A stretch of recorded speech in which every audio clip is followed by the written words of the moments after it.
నమస్తే, welcome to 99 TV. So యూఎస్ఏలోనే Pahalgam terror అటాక్కి సంబంధించిన ప్లాన్ డిజైన్ చేశారా?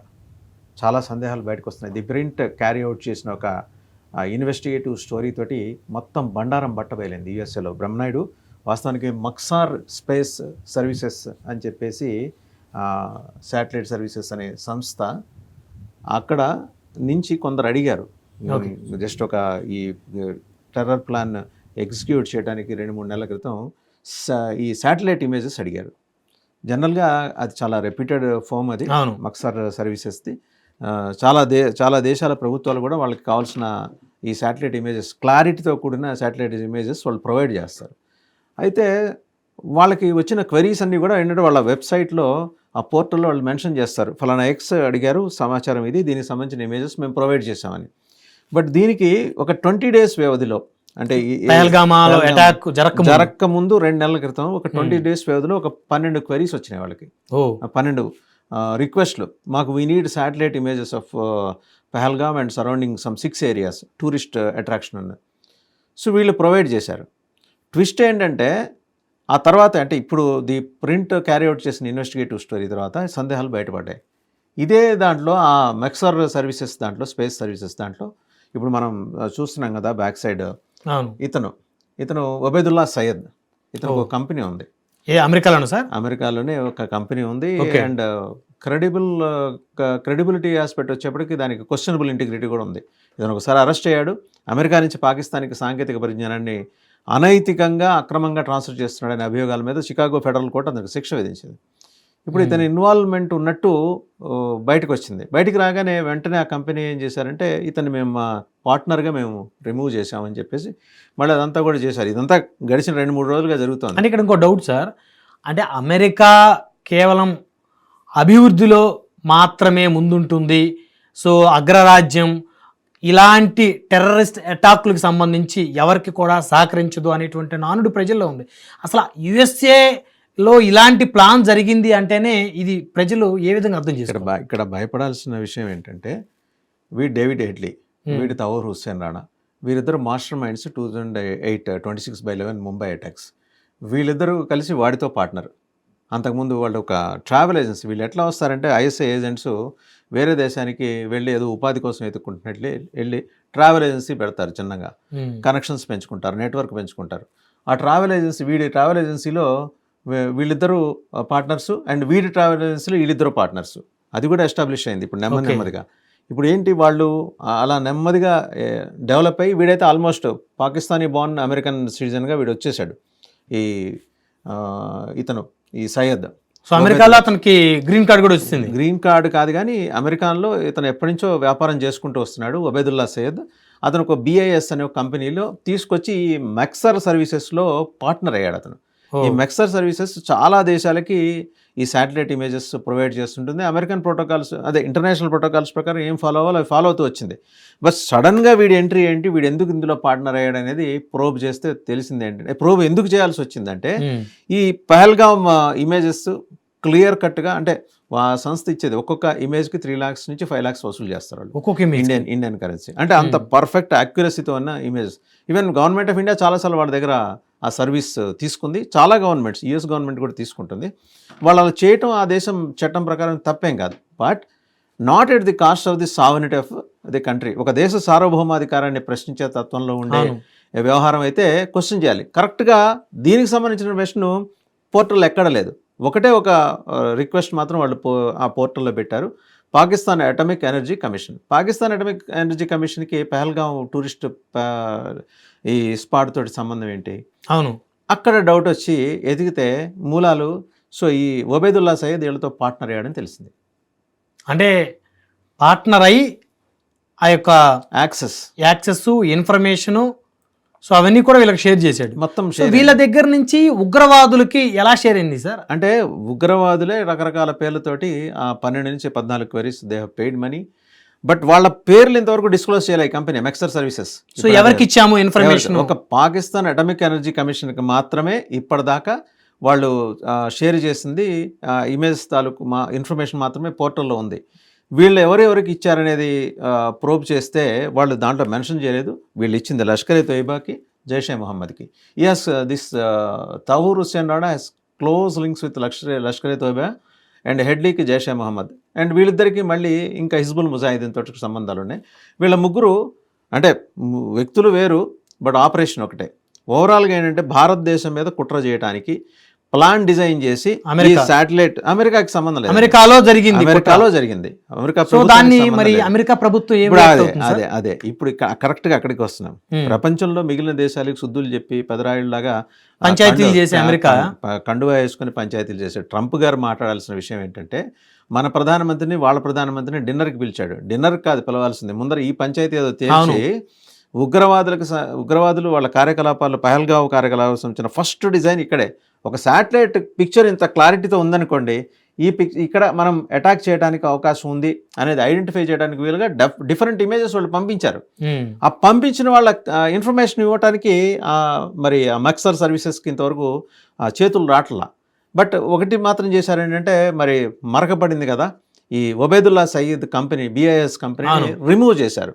కానీ అసలు పునాది పడిందే అమెరికాలోనే, ప్రభుత్వంతో సంబంధం లేకపోవచ్చు కాక అమెరికాలో నడపబడుతున్నటువంటి ఒక కార్పొరేట్ సంస్థ. 17 నిఘా సంస్థలు అమెరికాలో పనిచేస్తున్నాయి. వాడు already convicted. Chicago federal court వాడికి 7 ఏళ్ల శిక్ష విధించింది. ఆ శిక్ష పూర్తి చేసుకుని బయటకు వచ్చిన తర్వాత మళ్ళీ మొన్న జనవరిలో ఇంకో కేసులో ఇరుక్కున్నాడు, ఇలాంటి అక్రమంగా టెక్నాలజీ ట్రాన్స్ఫర్ కేసులో. వాడిని తీసుకొని వీళ్ళ మక్సర్ సర్వీసెస్లో పెట్టుకునేప్పుడు వాళ్ళు బ్యాక్గ్రౌండ్ చెక్ చేసుకుంటారు. మామూలుగానే మన దేశ విద్యార్థులు జిబ్రా లైన్ క్రాస్ చేసినందుకు ఆ చిన్నపాటి వైలేషన్కి, అది చట్టం ఉల్లంఘన కాదు, చిన్నపాటి అతిక్రమణ అంతే. దానికి గాను వాళ్ళని డిపోర్ట్ చేసి ఇండియా పంపించిన అమెరికా ఇట్లాంటి ఉగ్రవాదులు వాళ్ళ దేశాల్లోని కంపెనీల్లో వస్తుంటే టెర్రర్ ఫండింగ్ జరుగుతుంది. ఇక్కడ మన ఆందోళన పడాల్సిన విషయం ఏంటంటే టెర్రర్ ఫండింగ్. టెర్రర్ అంటే నేరుగా ఒక కంపెనీ పెట్టి వాడు అందులో చొరబడి నెమ్మదిగా దాంట్లో బలంగా స్థానం సంపాదించి టెర్రర్ ఫండింగ్తో అమెరికా కంపెనీని పూర్తి స్థాయిలో స్వాధీనం చేసుకుందాం అనుకున్నాడు. కానీ అది కాస్త ఫ్యూటైల్ అయిపోయింది అటెంప్ట్ బైదుల్లా సయ్యద్ది. అంటే టెర్రర్ ఫండింగ్ ఏ స్థాయికి విస్తరించింది అది అమెరికానే. అంటే ఆ కంపెనీలో ఇంకా ఎంతమంది షేర్ హోల్డర్స్గా ఉన్నారు సార్? వాడు is the principal shareholder. వాడిదే సొంత కంపెనీ BIS అనేది. వాడు షేర్ హోల్డర్. వాడిని కంపెనీ రిమూవ్ చేశారు. బట్ దానివల్ల జరిగిన డ్యామేజ్ ఏంటి ఒకసారి ఆలోచించండి. ఉగ్రవాదుల దగ్గర satellite images with accuracy point to point, ఎటు నుంచి వస్తే ఎటు నుంచి కొట్టచ్చు, ఇలాంటివి ఇవ్వకూడదనే ఒక ఇంటర్నేషనల్ ప్రోటోకాల్ ఉంది. మరి ఎలా ఇచ్చింది ఆ కంపెనీ?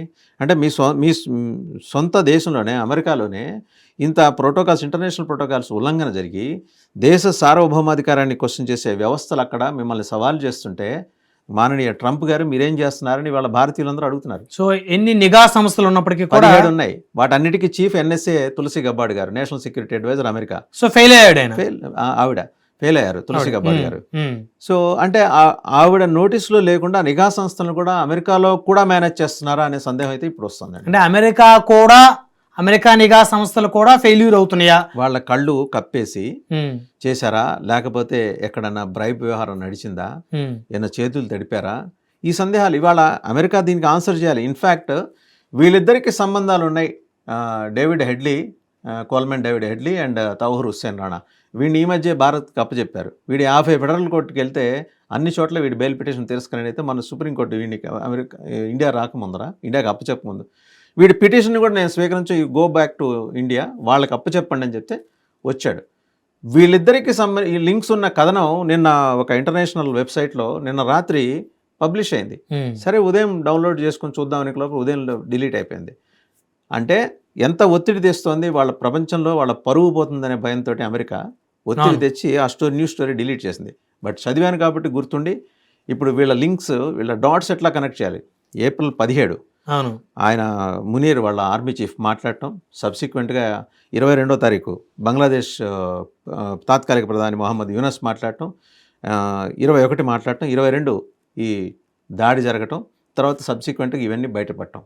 ఇక్కడ డాట్స్ కనెక్ట్ చేస్తే అమెరికాలోనే దీని డిజైన్ జరిగింది. ఈ ప్లాన్, ఈ డిజైన్లు పట్టుకొని ఉగ్రవాదులు దాడికి దిగారు.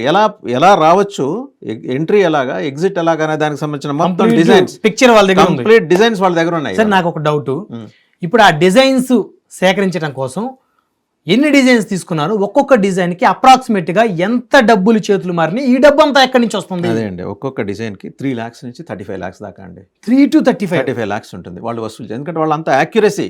సపోజ్ వాళ్ళ ఒక పాయింట్ లొకేషన్లో ఇక్కడ పహల్గామ్లో ఆ బైన్సార్ అనే ఆ టూరిస్ట్ స్పాట్ ఉంది అంటే ఎగ్జాక్ట్ అక్కడే ఉంటుంది. దాని యాక్యురసీ, దాని లాంగిట్యూడ్, ఇవన్నీ ఆ టెక్నికల్ డీటెయిల్స్ అన్నీ అందులో ఇస్తారు. ఎలా అప్రోచ్ అవ్వచ్చు, ఎలా ఎస్కేప్ అవ్వచ్చు, దానికి ఎస్కేప్ అవడానికి ఉన్న మార్గాలన్నీ వీళ్ళు ఆ డిజైన్ చూడగానే అర్థమైపోతుంది. బేసిక్గా వాళ్ళు ఉండేది ఉగ్రవాద కార్యకలాపాలు కాబట్టి ఎంట్రీ ఎంత ఈజీయో అలాగే ఎగ్జిట్ కూడా అంత ఈజీగా ఉండే మార్గం చూసుకుంటారు. అందుకనే వాళ్ళు అంత సులువుగా పారిపోయారు. సో ముందు వాళ్ళు ఎంట్రీ అయ్యేటప్పుడే ఎలాగా ఈజీగా ఎగ్జిట్ అవ్వాలనేది కూడా చూసుకొని వాళ్ళు ఎంట్రీ అవుతున్నారు. వచ్చారు 12 డిజైన్లు అండి, ఒక 3 లక్షల నుంచి 35 lakhs. ఇట్స్ నాట్ ద ఏదైనా ₹1 కోటి పైనే సార్, ఈజీగా ₹1 అంటే ₹1 కోటి ఉగ్రవాదులకు ఎక్కడి నుంచి వచ్చినాయి సార్? టెర్రర్ ఫండింగ్ ఎక్కడి నుంచి వచ్చిందంటే బిఐఎస్ వీడి ఈ ఒబేదుల్లా సయ్యద్ వాడి కంపెనీ, వాడు లోపలికి వచ్చిన తర్వాత అక్కడి నుంచి రిక్వెస్ట్లు మొదలైనాయి.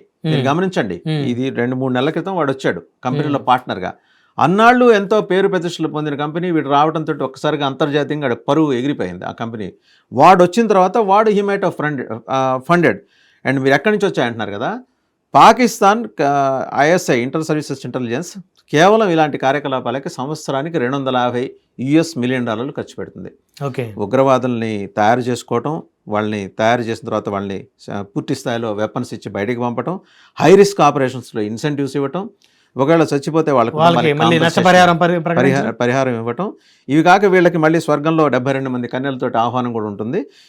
ఇదన్నీ కాక ఈ ఫైనల్గా ఏంటంటే దీనికోసం గైడ్స్ని, ఇన్ఫార్మర్స్ని మెయింటైన్ చేయడం కోసం, స్లీపర్ సెల్ కోసం, సో మొత్తం పాకిస్తాన్ ప్రభుత్వమే, ప్రభుత్వం అనకూడదు దాన్ని, ఒక టెర్రరిస్ట్ అవుట్ఫిట్ అది.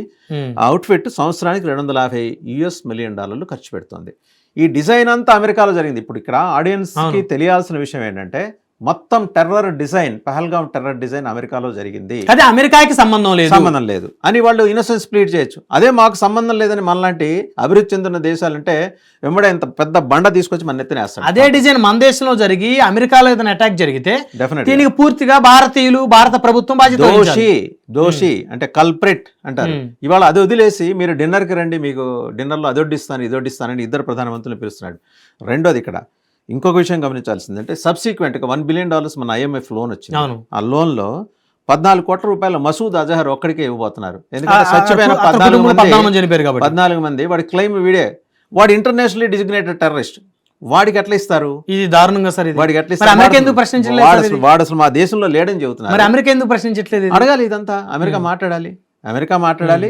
అండ్ ఫస్ట్ అసలు ఈ డిజైన్లు అమ్ముకునే దౌర్భాగ్యం, వ్యాపారాలు చేసుకోండి. ఒక దేశ సార్వభౌమాధికారాన్ని ప్రశ్నించే తరహాలో వైటల్ ఇన్స్టలేషన్స్కి సంబంధించిన ఈ శాటిలైట్ ఇమేజెస్ అమ్ముకునే దౌర్భాగ్యం, అంటే చివరికి రూపాయి కోసం ఎంత కక్కుర్తికైనా మేము దిగుతామనే ధోరణిలో అమెరికా ఎక్స్పోజ్ అయింది. ఇవాళ పాకిస్తాన్ ఈ విషయంలో ఎంత దోషో, పహల్గామ్ దాంట్లో ఈక్వల్లీ రెస్పాన్సిబుల్ అమెరికా, నైతికంగా అమెరికా, టెక్నికల్ గా లేకపోవచ్చు. ఇండియా ఏ విధంగా దీని యాక్షన్ తీసుకోబోతుంది? మన విదేశాంగ శాఖ అమెరికన్ ఎక్స్టర్నల్ అఫైర్స్ మినిస్టర్తో మాట్లాడాలి. And external affairs and embassy లెవెల్లో మీటింగ్ జరగాలి. తర్వాత ఫారిన్ సెక్రటరీ లెవెల్లో మీటింగ్ జరగాలి. అదంతా అయిపోయిన తర్వాత ఫారిన్ సెక్రటరీలు అయిపోయిన తర్వాత ఫారిన్ మినిస్టర్స్ మాట్లాడుకోవాలి. ఎండ్ ఆఫ్ ద డే ఇక్కడ ప్రైమ్ మినిస్టర్, అక్కడ ప్రెసిడెంట్ మాట్లాడుకోవాలి. దీనికి ఒక సొల్యూషన్. ముందర ఆ కంపెనీని అర్జెంటుగా బ్యాన్ చేయాలి. వీడి ఇంకా అంటే ఇలాంటి వాళ్ళు ఇంకో 4-5 ఎంతమందికి ఇచ్చాడు, ఇంకో 2-3 ప్లేయర్స్ ఉన్నారు ఇలాంటి వాళ్ళు. కానీ వాళ్ళు ఈ తరహా కార్యకలాపాలకి అయితే పాల్పడలేదు. జనరల్గా ఇలాంటి ఇంత రెప్యూటెడ్ కంపెనీస్కి దగ్గర 190 దేశాల నుంచి వాళ్ళకి ఆర్డర్స్ ఉన్నాయి. 190 దేశాల నుంచి వాళ్ళకి ఆర్డర్స్ ఉన్నాయి ఆ కంపెనీకి. ఏంటి ఈ satellite image, but not related ఇలా ఉగ్రవాదానికి సంబంధించి కాదు. వాళ్ళే టెక్నికల్గా క్రాప్ పర్పస్ కోసమనో, లేకపోతే వాతావరణాన్ని అధ్యయనం చేయడం కోసమనో ఇలా తీసుకుంటారు. కానీ టూరిస్ట్ స్పాట్స్ కోసం అడిగినప్పుడే వాడికి అనుమానం రావాలి, లేదా అనుమానం వచ్చిన వాడిని మేనేజ్ చేశారా, అంటే తెలియకుండా జరిగిందా, తెలిసి జరిగిన తర్వాత దీన్ని మేనేజ్ చేయొచ్చు అనే ఒక పెడ ధోరణి ఏమన్నా ఆ కంపెనీకి ఉందా? These are all the questions need to be answered by government of America. So ఇది బ్రహ్మనాయుడు, ఫైనల్గా మీరు చెప్పండి. సో మొత్తానికి అమెరికా కూడా ఖచ్చితంగా నైతిక బాధ్యత వహించాల్సినటువంటి అవసరం ఉంది. ఎందుకంటే పెహల్గామా ఉగ్ర దాడికి సంబంధించినటువంటి కుట్రలో భాగమైనటువంటి ఏవైతే ఎలా ఎంట్రీ అవ్వాలి, ఎలా ఎగ్జిట్ అవ్వాలి, సో ఎక్కడెక్కడ టూరిస్టులు స్పాట్లు ఉన్నాయి, ఎక్కడెక్కడ టూరిస్టులు వస్తారు అనేటువంటి సంబంధించినటువంటి ఇమేజెస్ సంబంధించినటువంటి అవన్నీ కూడా అమెరికాలో ఉన్నటువంటి కంపెనీ ద్వారా వచ్చాయి. కాబట్టి మరి అమెరికన్ గవర్నమెంట్ ఏ విధంగా దీని మీద స్పందిస్తుందో వేచి చూడాల్సిన అవసరం ఉంది. ధన్యవాదాలండి. చూస్తూనే ఉండండి. Keep watching 99 TV.